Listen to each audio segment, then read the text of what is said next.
Taman Kanak-kanak Luar Biasa berlangsung 1 sampai 3 tahun dan isi kurikulumnya meliputi pengembangan kemampuan dasar.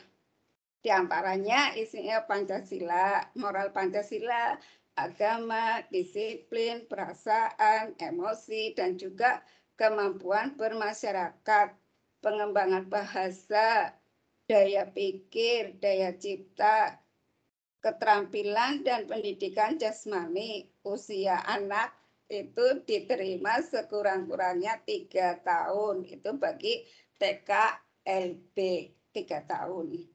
Kemudian yang kedua, SDLB setara dengan SD sekolah dasar luar biasa, berlangsung sekurang-kurangnya 6 tahun dan usia anak yang diterima sekurang-kurangnya 6 tahun. Isi kurikulumnya program umum meliputi mata pelajaran pendidikan Pancasila dan kewarganegaraan, pendidikan agama, bahasa Indonesia, matematika, IPA, IPS, kerajinan tangan dan kesenian, serta pendidikan jasmani dan kesehatan. Dan juga ada program khusus bina diri dan bina gerak. Selain itu juga ada muatan lokal, yaitu bahasa daerah, kesenian, dan juga bahasa Inggris. Kemudian yang ketiga, SLTPLB, Sekolah Lanjutan Tingkat Pertama Luar Biasa, berlangsung sekurang-kurangnya 3 tahun, dan siswa yang diterima adalah tamatan SDLB, dan mereka yang berusia 13 tahun ke atas. Isi kurikulumnya terdiri dari pendidikan Pancasila, kewarganegaraan, pendidikan agama, bahasa Indonesia, matematika, IPA, IPS, pendidikan jasmani dan kesehatan, serta bahasa Inggris. Di sini juga ada program khususnya, yaitu bina diri dan juga bina gerak. Muatan lokalnya yaitu bahasa daerah dan kesenian daerah. Kemudian yang keempat yaitu SMLB, Sekolah Menengah Luar Biasa, berlangsung sekurang-kurangnya 3 tahun. Dan siswa yang diterima itu adalah tamatan SLTPLB. Mereka yang berusia 16 sampai 18 tahun. Isi kurikulumnya meliputi tingkat SLTPLB terdiri dari paket keterampilan rekayasa, pertanian, usaha dan perkantoran, kerumah tanggaan, dan kesenian. Di jenjang ini, anak tunadaksa diarahkan pada penguasaan salah satu jenis keterampilan sebagai bekal nanti untuk hidupnya atau untuk melanjutkan ke sekolah yang lebih tinggi bagi yang mereka memiliki kecerdasan normal ataupun di atas normal. Kemudian selanjutnya adalah sistem inklusif, sistem pendidikan inklusif. Anak tunadaksa yang berkelainan ringan lebih baik mengikuti pendidikan bersama dengan anak biasa di kelas sekolah reguler. Di sana mengikuti program pendidikan yang disesuaikan dengan kemampuannya bila hal itu dibutuhkan, dan disediakan fasilitas lain yang memungkinkan bagi anak tersebut bergerak lebih baik dan luas. Namun ada beberapa anak yang mengalami ketidakmampuan dalam melanjutkan pendidikannya yang disebabkan oleh kesulitan dalam gerak dan keterbatasan kecerdasannya. kelompok yang terakhir ini banyak ditempatkan di sekolah khusus atau dalam bentuk segregasi. Kemudian yang ketiga yaitu pelaksanaan pembelajaran. Dalam pelaksanakan pembelajaran itu ada hal-hal yang berkaitan dengan keterlaksanaannya seperti berikut. Yang pertama adalah perencanaan kegiatan belajar mengajar. Perencanaan kegiatan belajar bagi anak tunadaksa Ronald N. Taylor 1984 mengemukakan apabila penyandang cacat menerima pelayanan pendidikan di sekolah formal, maka ia harus memperoleh pelayanan pendidikan yang diindividualisasikan dalam mengembangkan program pendidikan yang diindividualisasikan. Di sini informasi data yang diperlukan dan salah satu hasil melalui asesmen. Ada pun langkah-langkahnya yaitu dalam merencanakan suatu program pendidikan individual atau dengan disingkat dengan PPI adalah yang pertama membentuk tim PPI atau tim penilai program pendidikan yang individualisasikan atau TP3I yang mencakup guru khusus, guru reguler, diagnostician, kepala sekolah, orang tua, siswa, serta personel lain yang diperlukan. Yang kedua, menilai kekuatan dan kelemahan serta minat siswa yang dapat dilakukan dengan asesmen. Yang ketiga, mengembangkan tujuan-tujuan jangka panjang dan sasaran jangka pendek. Yang keempat, merancang metode dan prosedur pencapaian tujuan. Yang kelima, menentukan metode dan evaluasi kemajuan. Kemudian yang kedua yaitu prinsip pembelajaran.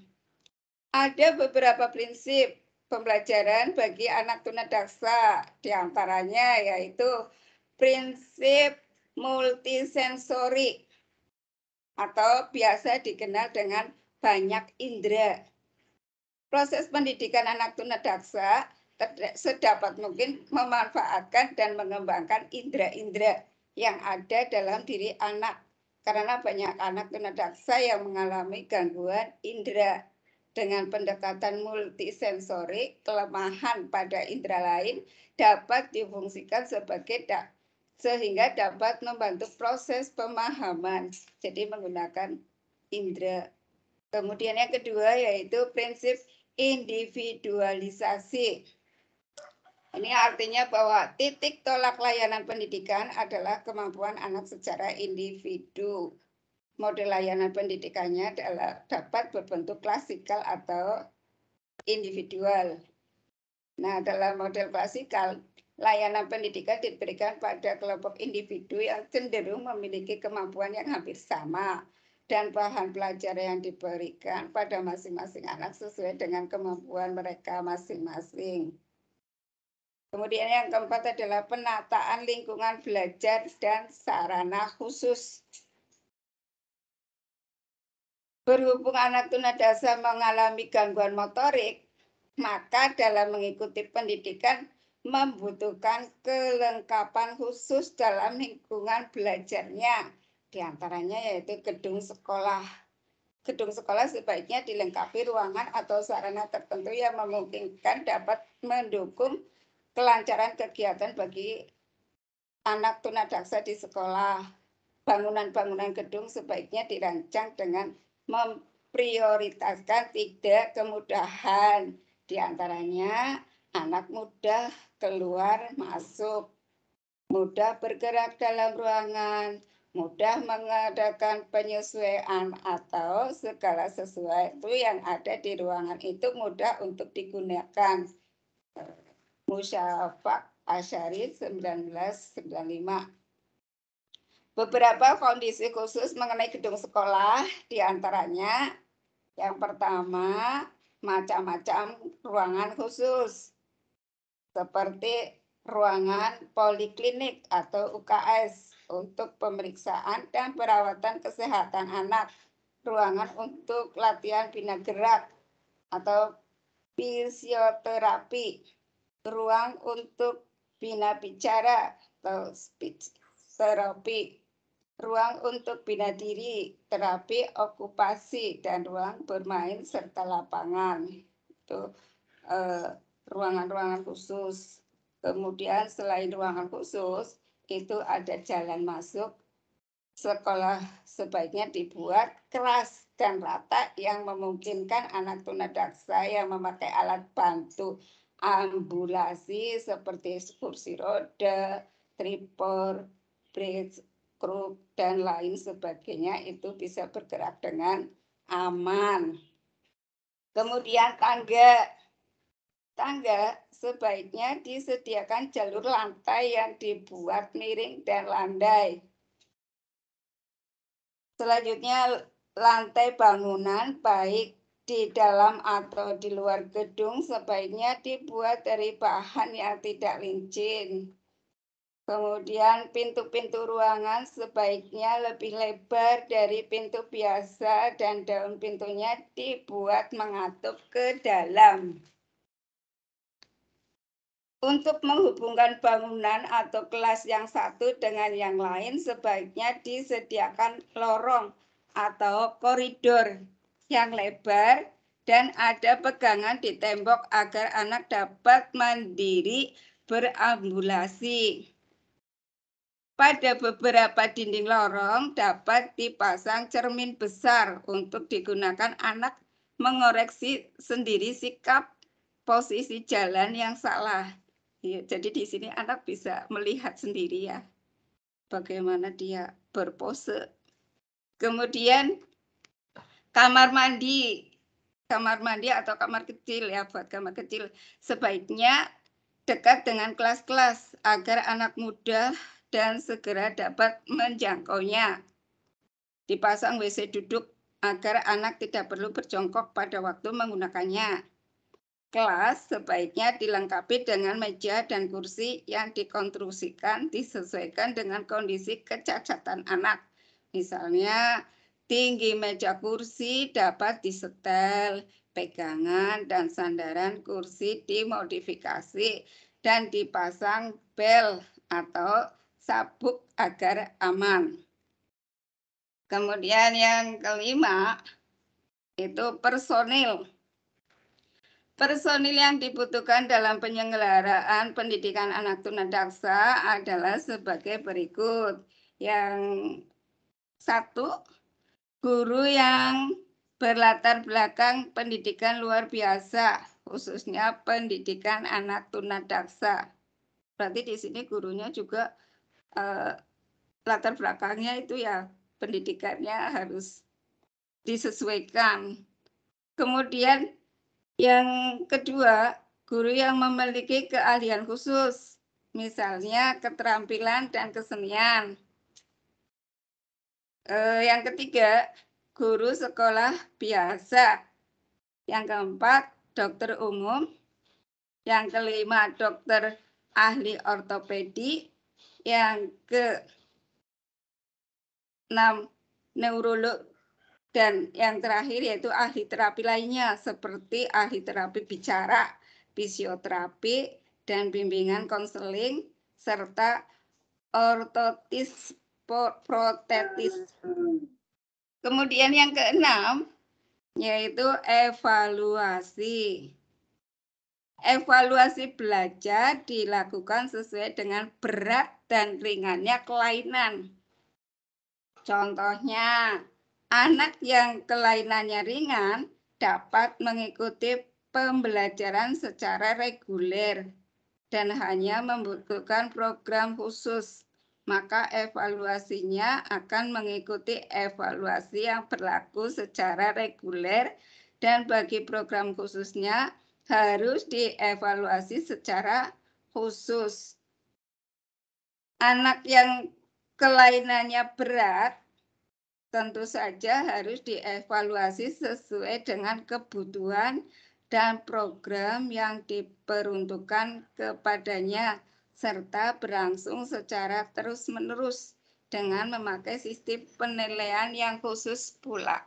Nah, demikian penjabaran dari modul 7 KB 2. Nah, untuk selanjutnya monggo dilanjutkan teman yang lainnya dari kelompok kami. Terima kasih. Terima kasih untuk Ibu Yayu.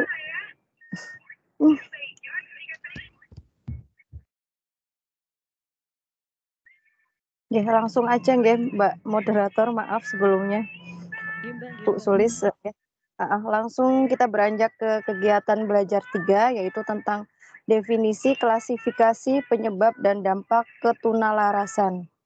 Bismillahirrahmanirrahim. Saya Melta Diagini Setiana. Yang pertama adalah untuk KB 3 tentang definisi, klasifikasi, penyebab dan dampak ketunalarasan. Yang pertama tentang definisi. Definisi tunalaras berasal dari kata tuna yang berarti kurang dan laras berarti sesuai.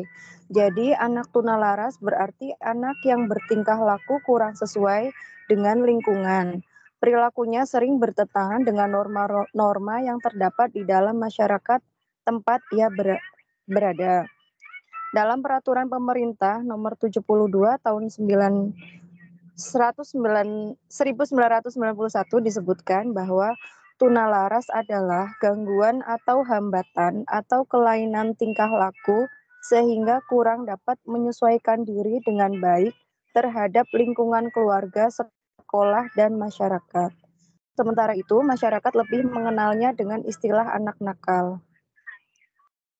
Kemudian berbagai definisi yang diadaptasi oleh Lynch dan Lewis 1988 adalah sebagai berikut. Yang pertama, Public Law 94 sampai 242 dalam Undang-Undang tentang PLB di Amerika Serikat mengemukakan pengertian tunalaras dengan istilah gangguan emosi. Gangguan emosi adalah suatu kondisi yang menunjukkan salah satu atau lebih gejala-gejala berikut dalam satu kurun waktu tertentu dengan tingkat yang tinggi yang mempengaruhi prestasi belajar. Di antaranya mempengaruhi ketidakmampuan belajar dan tidak dapat dikaitkan dengan faktor kecerdasan, penginderaan, atau kesehatan. Dan juga ketidakmampuan menjalin hubungan yang menyenangkan teman dan guru. Kemudian bertingkah laku yang tidak pantas pada keadaan normal. Kemudian perasaan tertekan atau tidak bahagia terus-menerus dan cenderung menunjukkan gejala-gejala fisik seperti takut pada masalah-masalah sekolah.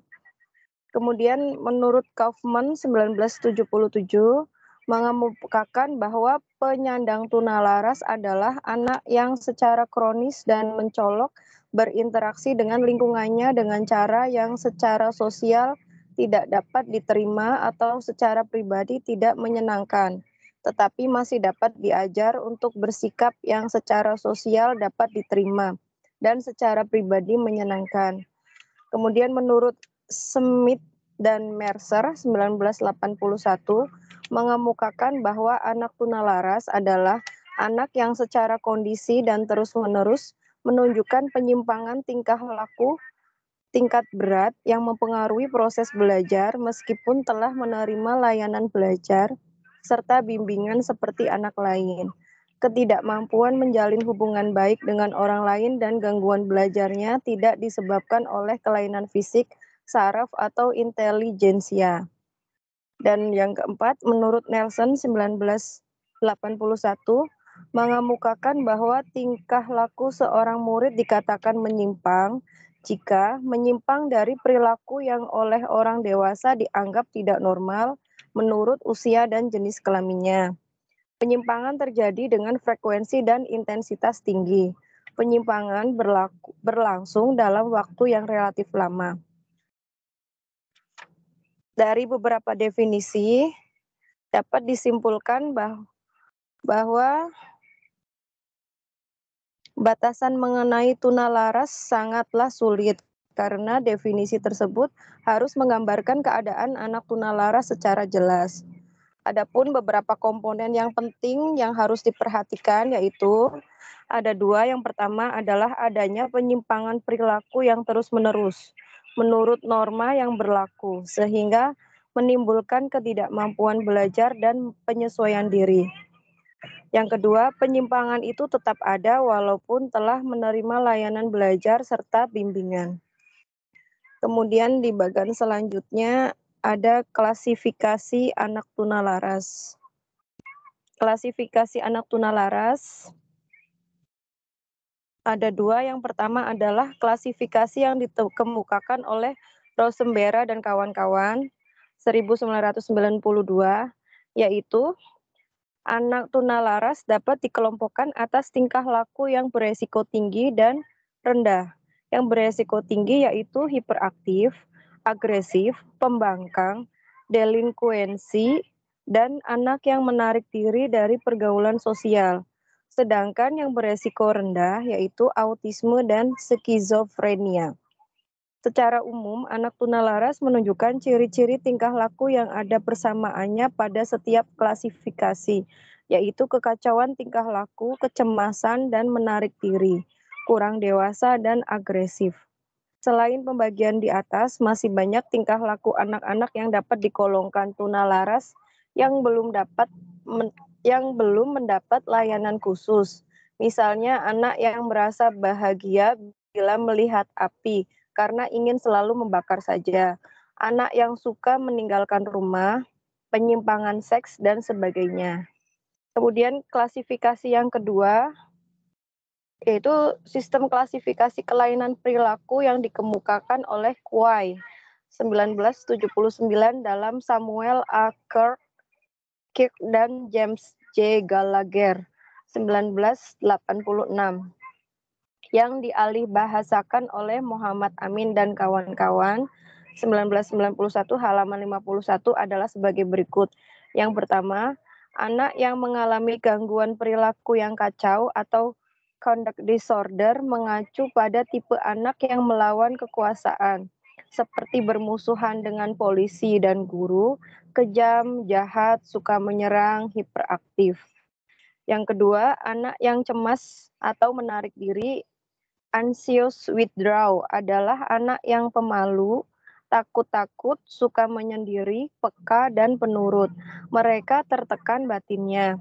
Kemudian yang ketiga, dimensi ketidakmatangan atau immaturity, mengacu kepada anak yang tidak ada perhatian, lambat, tak berminat sekolah, pemalas, suka melamun, dan pendiam.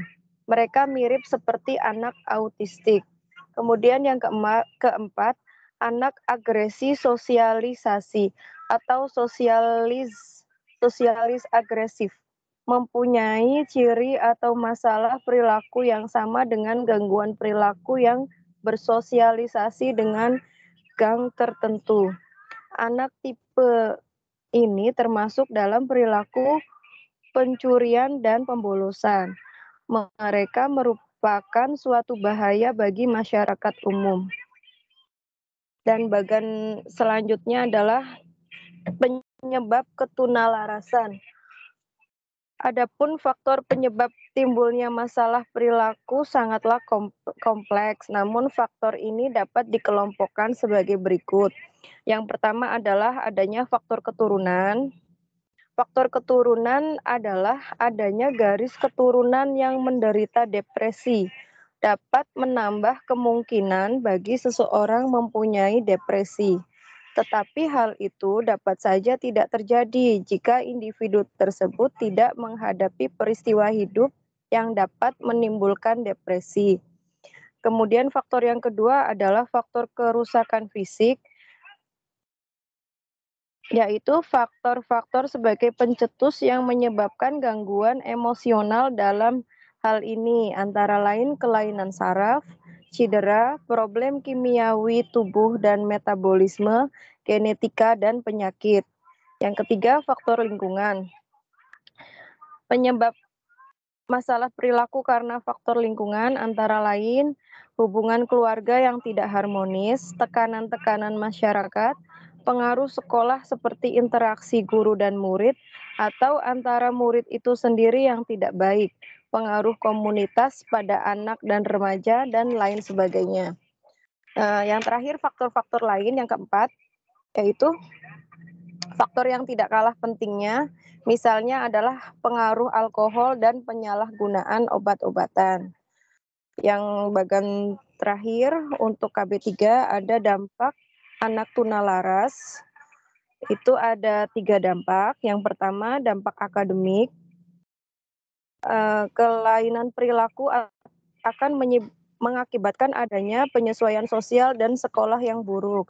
Akibat penyesuaian yang buruk tersebut, maka dalam belajarnya memperlihatkan ciri-ciri sebagai berikut.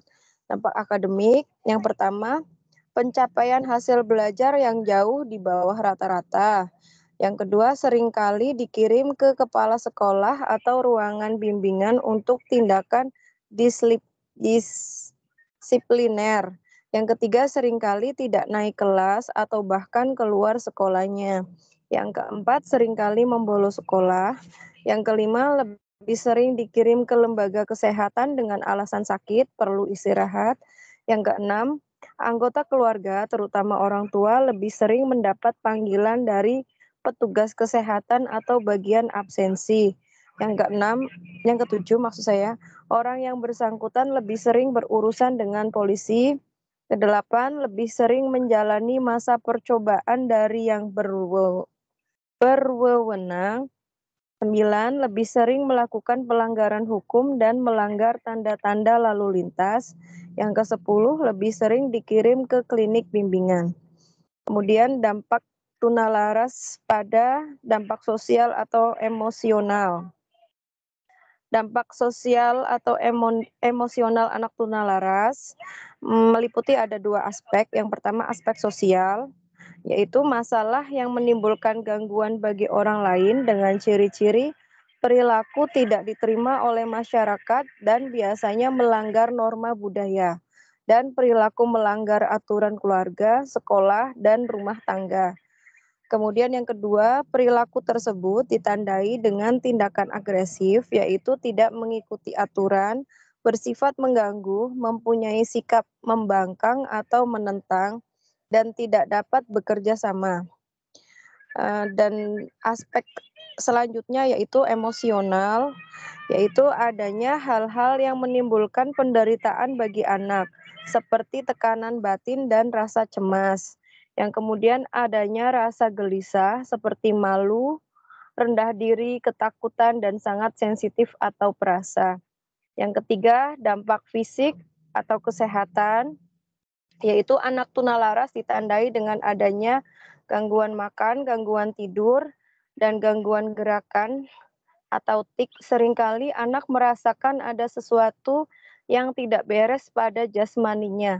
Ia mudah mendapat kecelakaan, merasa cemas terhadap kesehatannya, merasa seolah-olah sakit. Kelainan lain yang berwujud kelainan fisik seperti gagap, buang air tidak terkendali, sering mengompol, dan jorok. Demikian untuk kelompok kegiatan belajar 3 maksud saya.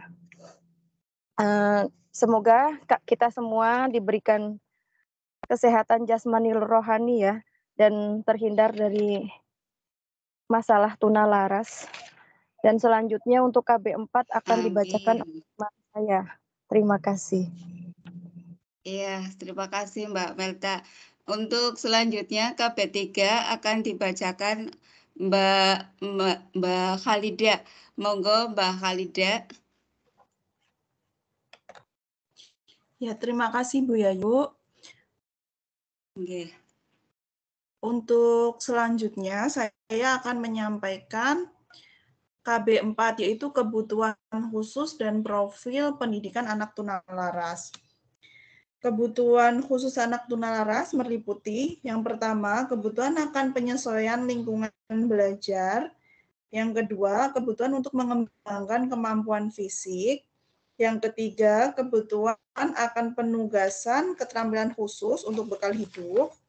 Yang keempat, Kebutuhan akan adanya kesempatan sebaik-baiknya agar dapat menyesuaikan diri terhadap lingkungan dan norma yang berlaku di masyarakat.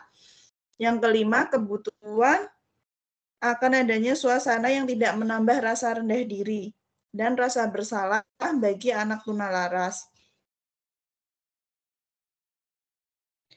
Poin kedua adalah profil pendidikan bagi anak tunalaras, yaitu meliputi yang pertama tujuan layanan, model atau strategi pembelajaran, tempat layanan, dan sarana. Tujuan layanan sendiri itu adalah agar anak dapat senang saat belajar dan terhindar dari perasaan bosan, lelah, serta tingkah laku yang tidak wajar.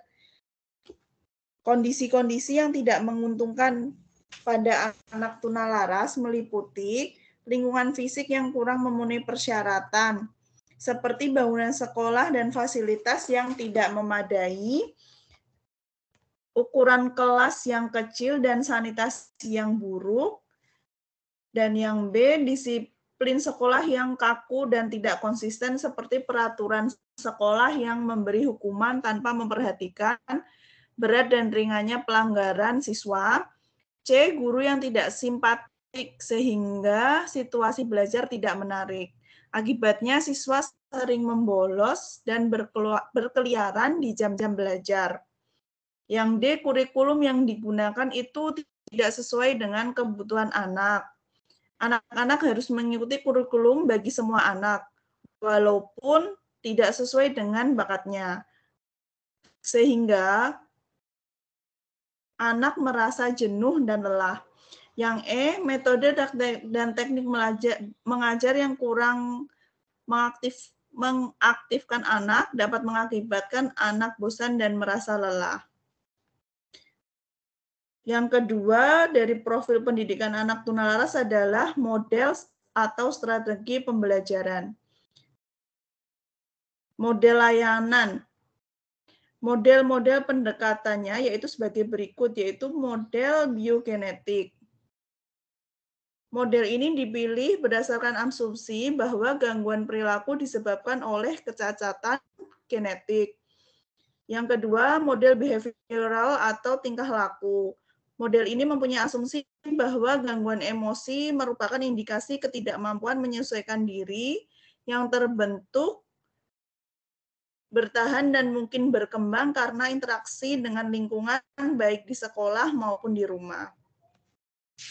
Yang ketiga, model psikodinamika. Model ini berpendapat bahwa perilaku yang menyimpang atau gangguan emosi disebabkan oleh gangguan atau hambatan yang terjadi dalam proses perkembangan kepribadian karena faktor sehingga kemampuan yang diharapkan sesuai dengan usianya terganggu.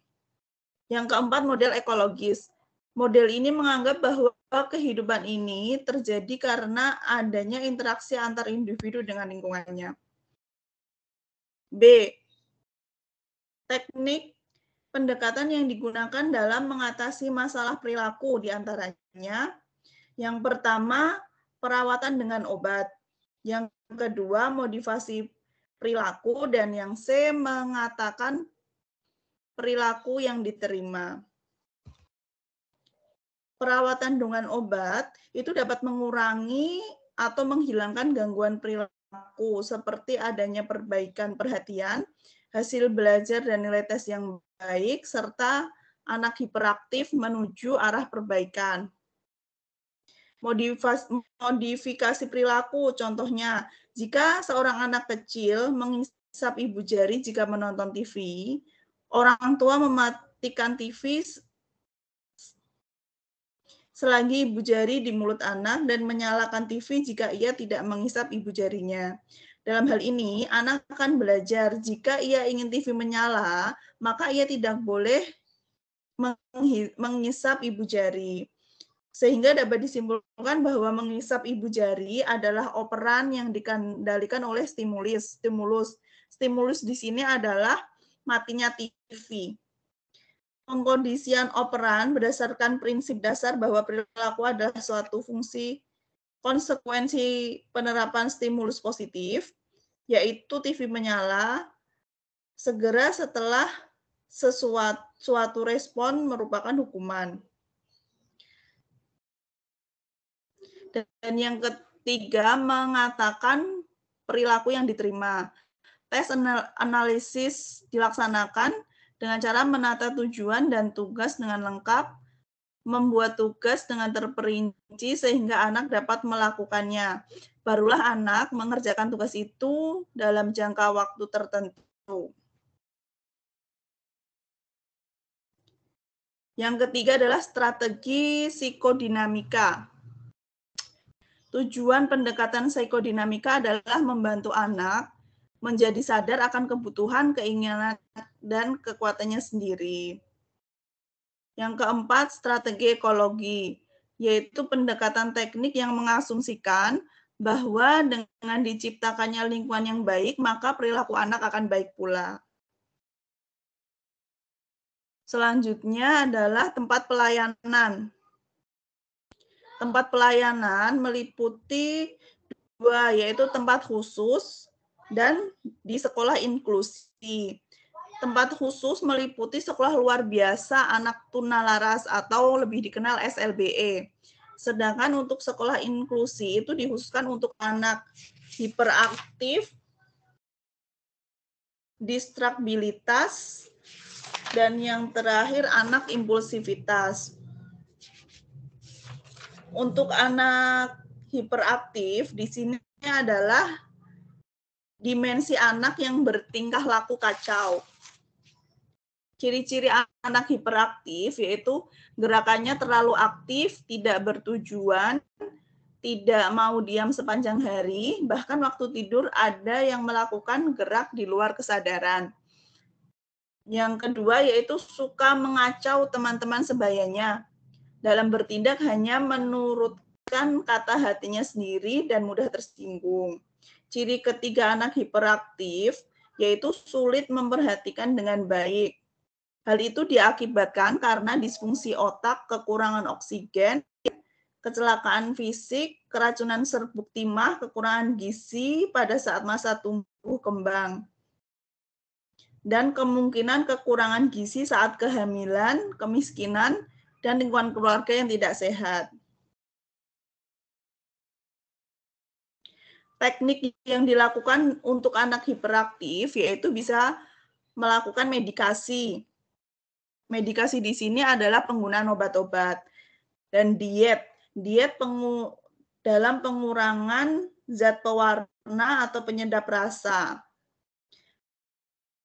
Yang perlu diperhatikan di sini adalah saat anak diet itu bukan gizinya yang berkurang, tetapi kebiasaan diet ini akan memaksa anak belajar dalam mengendalikan dirinya. Yang C, cara untuk mengurangi hiperaktif yaitu modifikasi tingkah laku. Yang sebelumnya saya sampaikan adalah dengan cara operan conditioning Skinner. Yang tadi saya jelaskan adalah anak tidak boleh mengisap ibu jarinya. Itu kalau anak tidak mengisap ibu jari, nanti akan dikondisikan anak boleh menyetel TV. Itu adalah contohnya. Yang D adalah lingkungan yang terstruktur. E dengan cara modeling atau meniru. Dan yang terakhir, keenam, itu menggunakan biofeedback, yaitu merupakan teknik pengendalian perilaku atau proses biologis internal dengan cara memberikan informasi atau feeding back kepada anak mengenai kondisi perilaku dan tubuhnya. Yang kedua yaitu anak di sekolah inklusi, yaitu anak distrabilitas. Anak distrabilitas meliputi 3, yaitu short attention span dan frequent attention shift, yaitu ketidakmampuan memusatkan pikiran dalam waktu yang relatif lama. Yang kedua, under selection attention, yaitu ketidakmampuan membedakan antara stimulus dan tidak mampu membedakan antara stimulus yang relevan yang harus diperhatikan dan stimulus yang tidak relevan yang harus diabaikan. Dan yang C itu over selective attention, yaitu terlalu selektif dalam memberi perhatian sehingga hal-hal yang sebenarnya relevan menjadi tertinggal. Yang ketiga, impulsivitas. Seseorang dikatakan impulsif jika cenderung mengikuti kemampuan hatinya dan terbiasa bereaksi cepat tanpa berpikir panjang dalam situasi sosial maupun tugas-tugas akademik. Anak-anak impulsif biasanya lebih berhati-hati dan lebih teliti pada waktu menghadapi soal akademik dibandingkan menghadapi perintah untuk menggambar. Impulsif sendiri itu bisa disebabkan oleh faktor keturunan, cemas, faktor budaya, disfungsi saraf, perilaku yang dipelajari dari lingkungan, dan bisa juga karena faktor ego dan superego yang tidak berkembang. Sarana pendidikan pada dasarnya tidak berbeda jauh dengan sarana pendidikan sekolah reguler. Hanya saja untuk anak tunalaras itu membutuhkan ruangan khusus, misalnya ruangan konsultasi psikologis atau ruangan BK. Yang kelima, personil, yaitu di lembaga pendidikan tunalaras dibutuhkan beberapa tenaga profesional seperti guru yang berpengalaman dan matang, tenaga ahli bidang keilmuan lain seperti psikolog, konselor, psikiater, neurolog, dan pekerja sosial. Dan yang terakhir, evaluasi. Evaluasi yang dapat digunakan dalam pendidikan anak tunalaras adalah evaluasi yang berkaitan dengan prestasi belajar. Secara umum itu tidak berbeda jauh dengan sekolah reguler. Yang penting di sini adalah yang harus dievaluasi adalah aspek kesehatan mentalnya. Misalnya tingkat kegelisahan anak, frekuensi agresivitas, kegelisahan, dan lain-lain. Demikian presentasi dari kelompok kami. Saya kembalikan ke moderator. Terima kasih. Iya, terima kasih Mbak Khalida yang sudah memberikan paparannya. Demikian dari kelompok kami, kelompok 5, modul 7. Nah, untuk selanjutnya kami buka 3 termin untuk penanya. Ya, monggo silahkan yang mau bertanya. Ini ada Mbak Siti Nurjana, Mbak Vivi Nurul Ifado, dan juga Mbak Ika Rizky.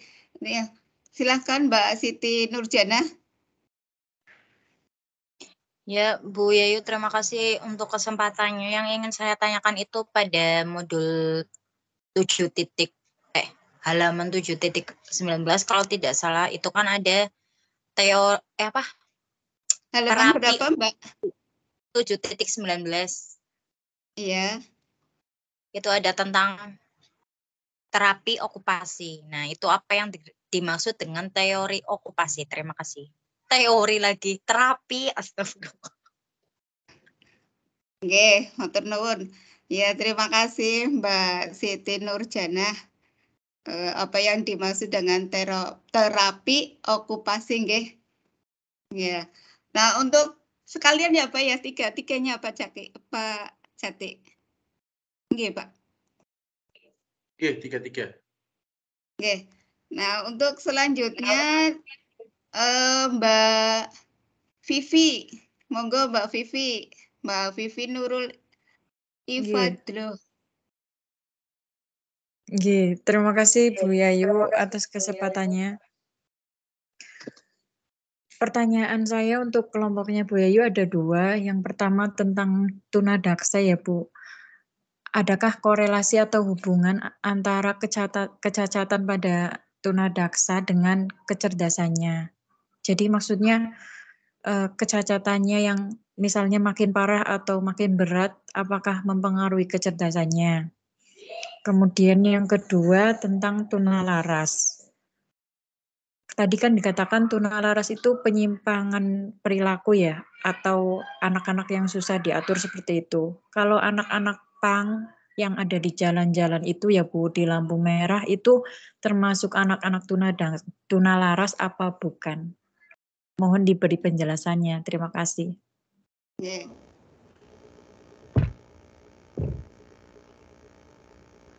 Nah, ini nuwun sewu Mbak Vivi, untuk yang pertanyaan pertama itu hubungan kecerdasan ya dengan kecacatan itu, Mbak. Iya, misalnya kecatatannya kan nambah parah, kecatatannya tambah berat gitu, apakah mempengaruhi terhadap kecerdasannya? Nggih.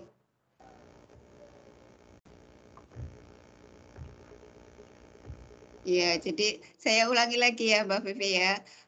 Mbak Vivi ini ada 2 pertanyaan mengenai tunadaksa, yaitu hubungan atau korelasi antara kecacatan dan apakah ada pengaruhnya dengan kecerdasan ya, seperti itu ya. Kemudian Nggih. yang kedua itu apakah anak-anak yang di jalanan itu seperti halnya misalnya pang itu termasuk anak tunalaras atau bukan, seperti itu ya Mbak Vivi ya. Ya, baik. Nggih, Bu Nah, Yayu, matur nuwun. nggih, matur nuwun Mbak Vivi. Untuk selanjutnya yaitu Mbak Ika. Monggo Mbak Ika. Nggih, Bu Puji, terima kasih. Pertanyaannya adalah bagaimana cara mengatasi perkembangan mental pada anak tunadaksa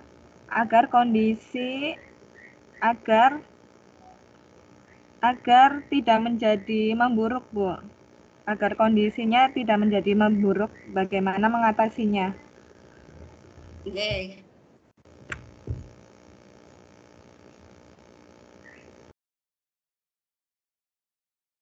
Nggih. Bagaimana cara mengatasi perkembangan mental tunadaksa supaya kondisinya itu tidak semakin memburuk nggih, Mbak Ika nggih. Kados niku Mbak Ika. Nggih, Bu.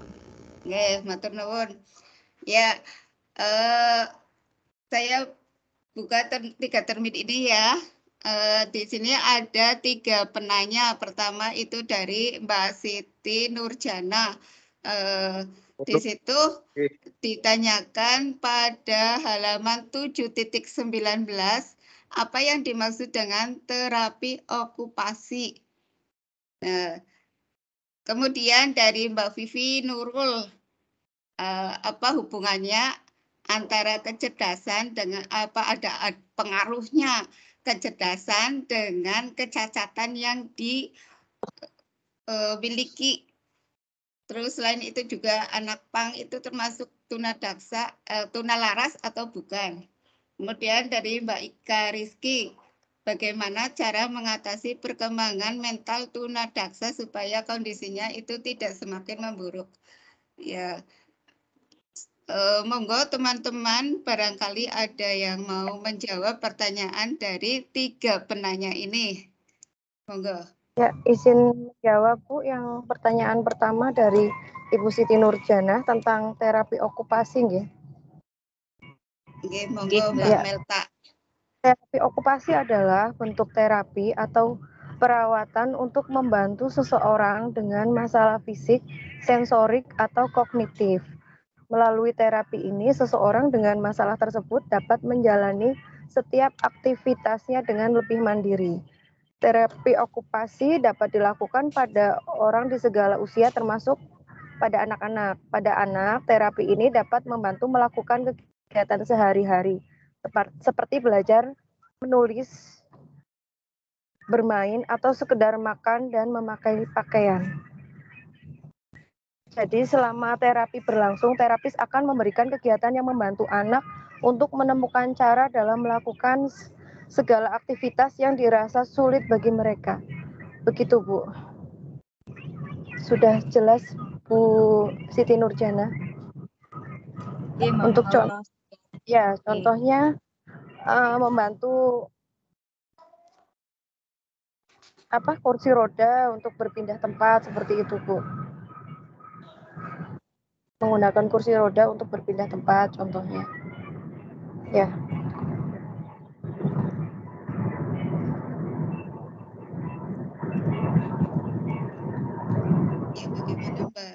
Nurjana. Nggih, makasih. Oke. Oh, barangkali Nggih, ada yang mau menambahkan.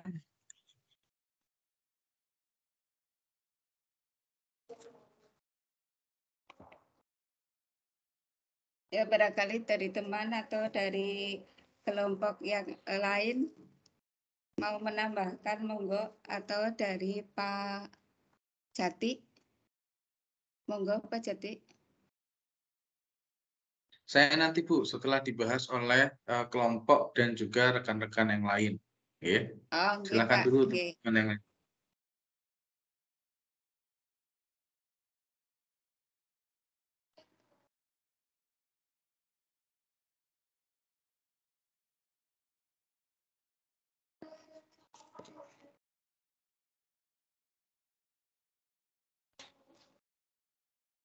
Ya, kemudian untuk selanjutnya barangkali dari teman-teman ada yang mau menambahkan,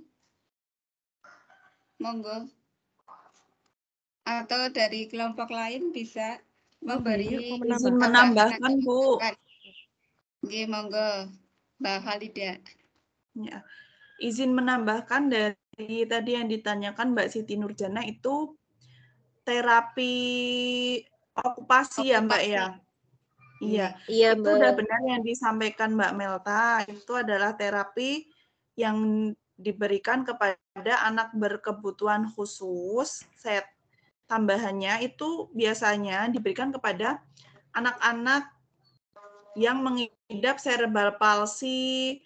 Cerebral palsy itu kan tadi kelainan otot ya, yang nanti itu akan mempengaruhi saraf dan gerakan dan kemampuan motorik dari seseorang anak yang mengidap cerebral palsy. Terus nanti Down syndrome, terus autisme, dispraksia, dan gangguan perkembangan. Teori okupasi sendiri itu nanti bisa berupa game atau occupational therapy game. Terapi okupasi itu nanti memberikan sistem untuk anak ABK sesuai dengan kebutuhan masing-masing, terutama jika anak tersebut memiliki gangguan sensori ataupun motorik. Contohnya, yaitu bisa dengan permainan yang menarik, yang disukai anak ABK, misalnya permainan balancing ring. Nanti cara bermainnya itu anak berdiri di atas papan, anak fokus melihat ke depan, dan nanti melempar ring tersebut. Dengan begitu, nanti ia akan terlatih daya konsentrasinya dalam mempertahankan posisi tubuhnya. Serta bisa juga diterapkan dengan cara ring itu nanti dimasukkan ke dalam kon yang berbentuk kerucut, begitu Mbak. Ya, sekian tambahan dari saya, Pak. Oke, Mbak Halida. Terima kasih, Mbak Halida. Iya, terima kasih ya. Untuk selanjutnya, pertanyaan yang kedua dari Mbak Vivi Nurul tentang tunadaksa. Itu ada kolaborasi apa? Ada hubungannya dengan kecerdasan dan cacat yang dimiliki. Apakah ada hubungannya itu, pengaruhnya? Seperti Izin itu. menjawab, Bu. Nggih, monggo. Untuk pertanyaan pertama, nggih, yang apakah anak tunadaksa itu nanti akan berpengaruh terhadap kecerdasannya? Jawabannya itu aslinya situasional dan tergantung dari orangnya masing-masing. Tunadaksa itu kan kelainan fisik ya. Contohnya saja ada yang tahu itu enggak? Stephen Hawking, dia itu ahli fisika. Dia kan cacat itu tidak dari lahir, tapi tiba-tiba dia tuh mengalami gangguan tunadaksa begitu ya kan, tapi dia sampai akhir hayatnya walaupun dia itu lumpuh pakai kursi roda, itu dia masih berkarya meneliti begitu. Jadi menurut saya itu tergantung keinginan dari anak tunadaksanya sendiri dan apakah dia mau berubah menjadi aku masih bisa nih melihat kelebihanku, otakku masih jalan. begitu. Atau kalau orangnya udah minder, udah tubuhku udah nggak sempurna, jadi aku males untuk belajar begitu. Dan di sini mungkin kondisi keluarganya juga mempengaruhi ya. Kalau dari keluarga yang mungkin dia memperhatikan kebutuhan pendidikan anak-anaknya, itu mungkin nanti akan diberikan terapi khusus atau didukung lah ibaratnya. Kalau dari, mohon maaf, keluarga yang kurang mampu, bisa saja itu berpengaruh karena fisiknya saja udah kurang nih, apalagi suruh mikir ini itu gitu. Tapi yang perlu digarisbawahi, seorang tokoh dunia Stephen Hawking itu aja bisa walaupun dia cacat, dia masih menjadi ahli fisika yang buku-bukunya sekarang juga masih terbit ya, begitu. Untuk pertanyaan kedua dari Bu Vivi, silahkan teman-teman lain.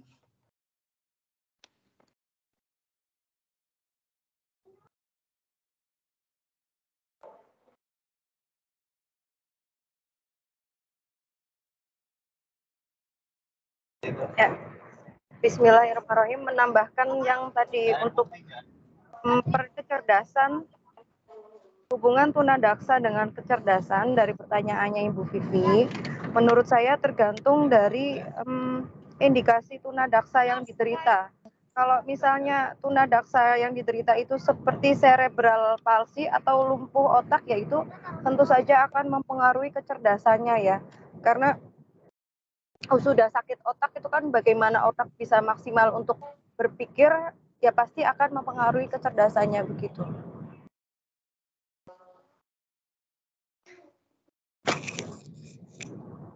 Terima kasih. Dan untuk anak pang, apakah anak pang adalah tunalaras? Jawaban saya adalah iya. Karena anak pang itu kan anak yang berada di jalanan ya. Anak pang itu biasanya mereka itu mempunyai masalah broken home, nggak punya panutan. Jadi pasti sedikit banyak mengalami masalah emosi ya, seperti tunalaras seperti itu.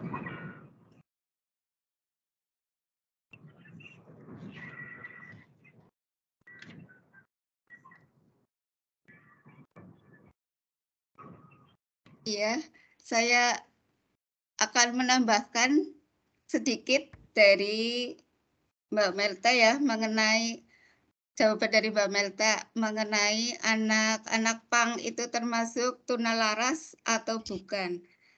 Iya benar, saya kira benar menurut pendapatnya Mbak Melta ya, anak pang itu termasuk anak tunalaras.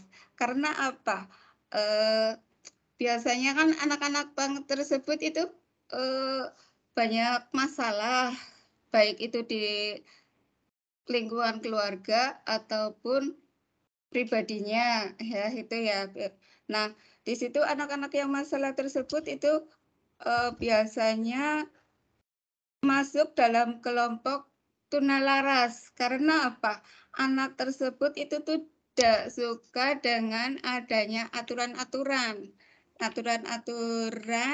yang sifatnya itu mengikat.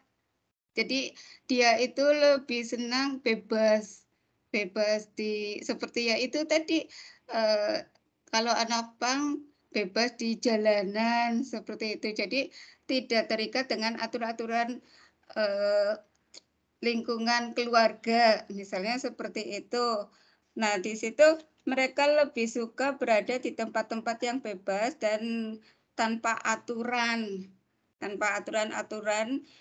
seperti halnya dia itu sukanya berkeliaran dalam hal ini tanda kutip senang di jalanan ya, senang ikut-ikutan itu apa ya, dayak seperti itu, senang ikutan dayak bersama teman-temannya. Jadi mereka itu lebih suka memilih kebebasan daripada dengan aturan-aturan keluarga ataupun aturan-aturan yang lainnya. Nah, jadi penyebab tunalaras tersebut itu bisa juga karena faktor genetik. yaitu dari orang tua juga bisa, misalnya seperti itu. Demikian penambahan dari saya.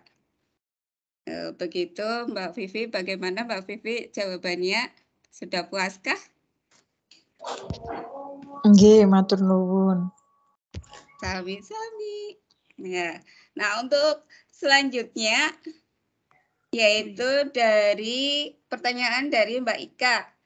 Bagaimana cara mengatasi perkembangan mental tunadaksa agar kondisinya itu tidak memburuk atau dalam artian ya bisa juga dikatakan biar tidak tambah buruk ya.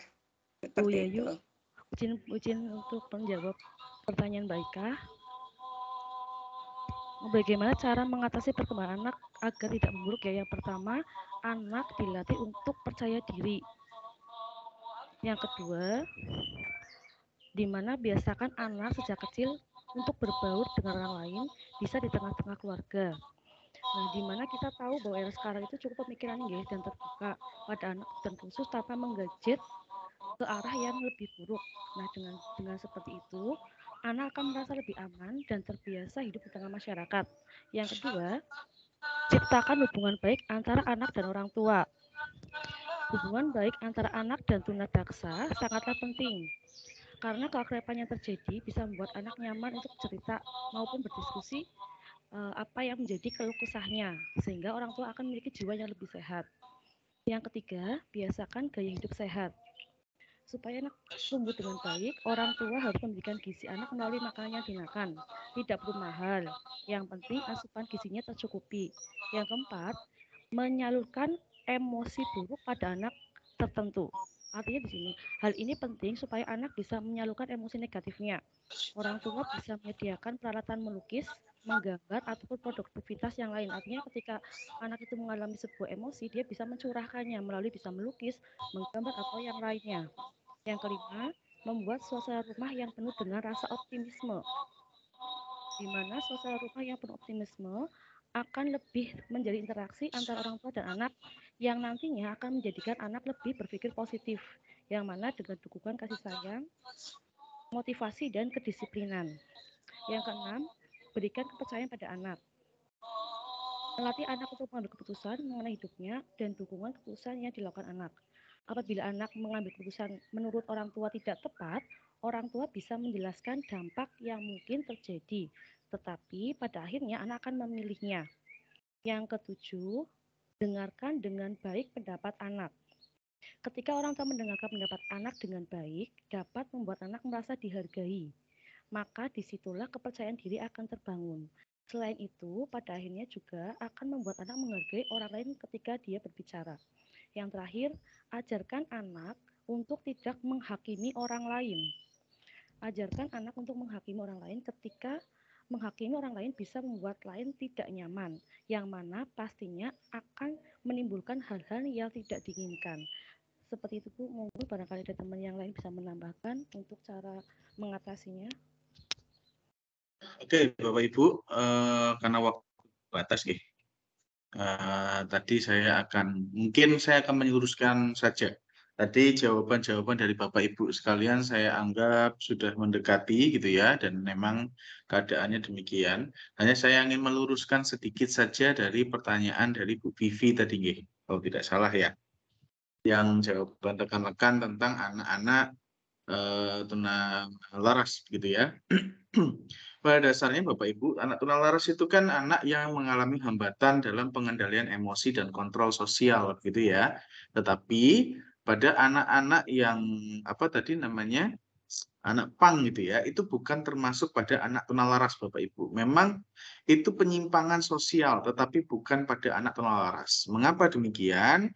Anak tunalaras memiliki ciri khas sendiri, yaitu sulit untuk mengendalikan emosionalnya. Mudah marah, mudah melampiaskan, bahkan hanya dengan sensitif sedikit saja.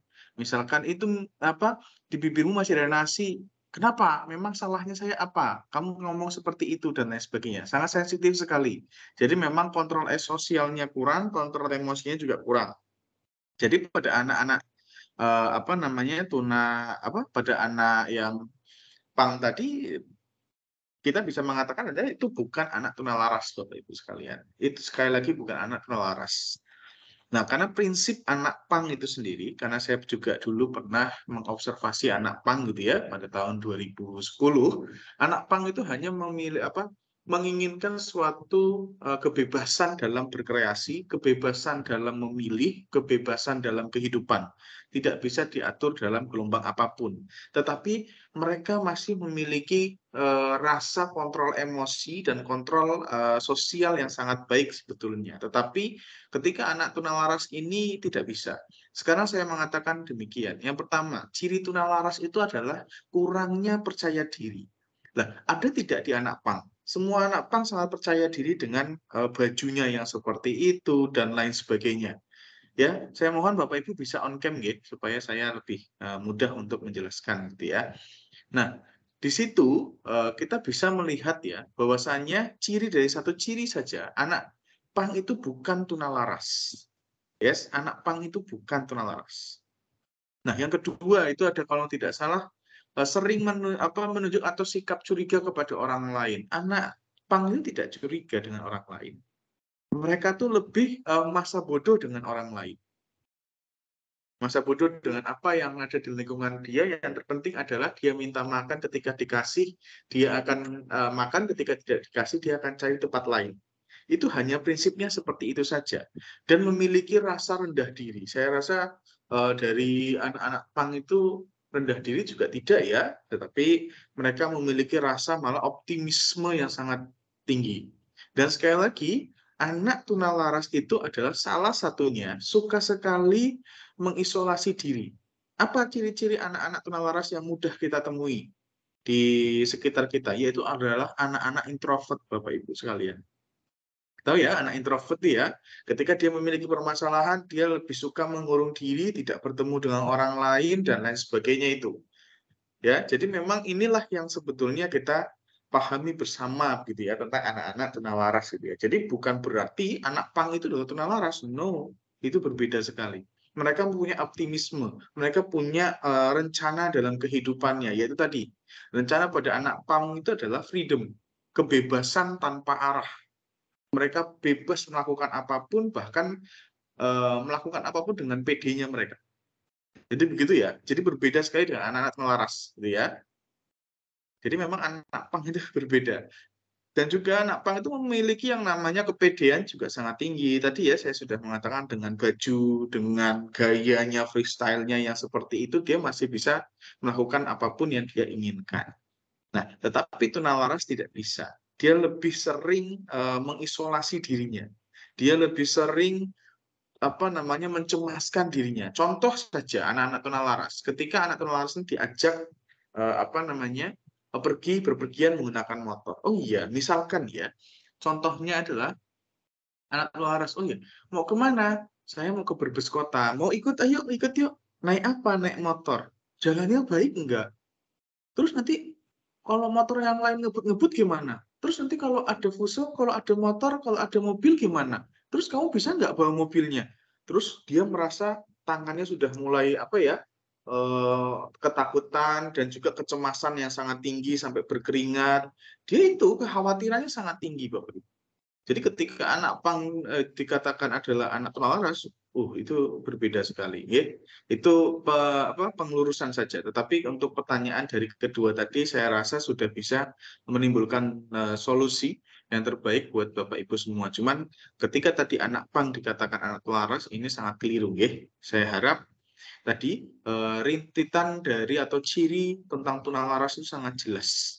Itu ya. Jadi bukan berarti pada anak-anak tunalaras itu adalah pang gitu ya. Karena anak tunalaras itu lebih seringnya, lebih condongnya kepada mengisolasi diri, Bapak Ibu sekalian.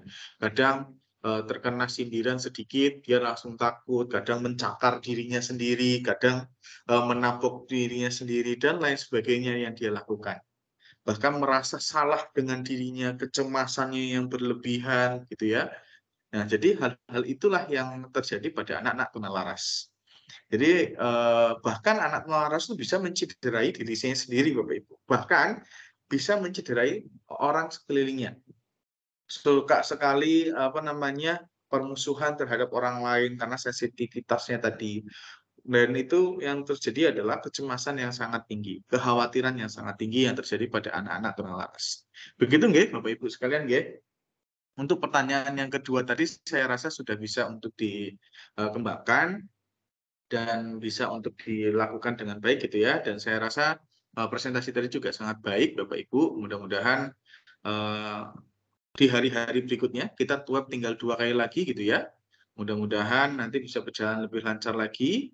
Dan untuk tugas tutorial kedua gitu ya, ini sudah saya lihat, saya baca, walaupun belum semuanya, tetapi saya harap di tutorial ketiga maksimal Bapak Ibu dalam mengerjakan, karena sekali lagi ini adalah tugas analisis. Jadi bagaimana Bapak Ibu menganalisis suatu persoalan, menganalisis suatu jawaban dengan rentetan jawaban-jawaban yang mungkin lebih panjang, bagaimana Bapak Ibu bisa menjelaskan inti dari permasalahan. Tidak singkat-singkat nggih Bapak Ibu nggih. Karena tadi soal itu adalah soal analisis. Bagaimana solusinya, Bapak Ibu harus mengembangkan, bahkan memberikan contoh apa terjadi yang solusi-solusi seperti itu, sehingga nilainya juga lebih maksimal, tidak singkat-singkat, tetapi lebih pada pengembangan solusi, pengembangan materi. Makanya saya soal itu tentang bagaimana mitos dari indera keenam dan lain sebagainya, karena banyak sekali muncul hal seperti itu sehingga butuh klarifikasi atau pandangan Bapak Ibu lalu dipadukan dengan modul yang sudah dibaca, lalu dikaitkan juga dengan diskusi-diskusi yang ada di kelas, sehingga hal itu menjadi paduan jawaban Bapak Ibu yang ada di tugas tutorial. Saya harap Bapak Ibu lebih mengembangkan itu nggih. Saya rasa jawaban tidak perlu singkat tetapi lebih berkembang gitu ya, karena analisis Bapak Ibu lebih diutamakan di sini. Karena saya baca satu persatu nggih Bapak Ibu, tidak saya asal beri nilai tetapi saya baca satu persatu. Jadi saya harap di pengerjaan tugas tutorial ketiga lebih nilainya bisa 90 ke atas, tidak ada yang di bawah 90. Gitu nggih, karena sekali lagi ini tugas analisis sehingga bisa untuk dikerjakan dengan baik. Oke Bapak Ibu sekalian, alhamdulillah kita sudah menyelesaikan web ke-6 ini. Saya harap di minggu depan kita di pertemuan ke-7 bisa melakukan lebih baik lagi, presentasi lebih baik lagi, dan jawaban juga lebih enak lagi, dan juga rekan-rekan saya harap juga bisa lebih aktif lagi begitu ya, karena pertemuan kita sebentar lagi juga akan selesai, yaitu tinggal 2 pertemuan lagi. Dan Bapak Ibu ketika masih longgar waktunya, itu soal TT ketiga itu sudah ada di LMS, boleh dikerjakan, boleh nanti minggu depan juga boleh, karena di ininya nanti tanggal 26 Bapak Ibu dikumpulkannya. Jadi masih punya waktu yang sangat panjang untuk Bapak Ibu bisa mengerjakan, bahkan mipil satu persatu, karena soal tersebut soal analisis. Karena tadi soal 1 itu biasanya saya hanya sebutkan, jelaskan begitu ya. Soal kedua saya akan minta solusi. Soal ketiga saya minta Bapak Ibu untuk mengedepankan bagaimana contoh-contoh itu bisa mengedepankan solusi yang lebih tepat lagi.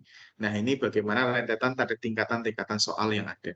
Oke Bapak Ibu sekalian, saya ucapkan terima kasih banyak. Mohon maaf ketika pembicaraan kita sedikit, tapi saya harap di minggu depan presentasi hanya cukup waktu 45 menit sampai dengan 65 menit. Jadi setelah itu diskusi yang panjang sehingga apa yang kita dapatkan lebih panjang lagi. Itu nggih? Oke Bapak Ibu sekalian, saya ucapkan terima kasih banyak. Kita akhiri dengan lafaz alhamdulillahirabbil alamin. Mudah-mudahan apa yang kita pelajari hari ini bisa untuk solusi ketika memiliki permasalahan-permasalahan yang ada di lingkungan kita dan juga bisa bermanfaat buat diri maupun lingkungan kita. Saya ucapkan terima kasih. Assalamualaikum warahmatullahi wabarakatuh. Waalaikumsalam. Selalu semangat ya Bapak Ibu ya. Iya, matur nuwun Pak. Ya. Anda mau hadir nih Pak.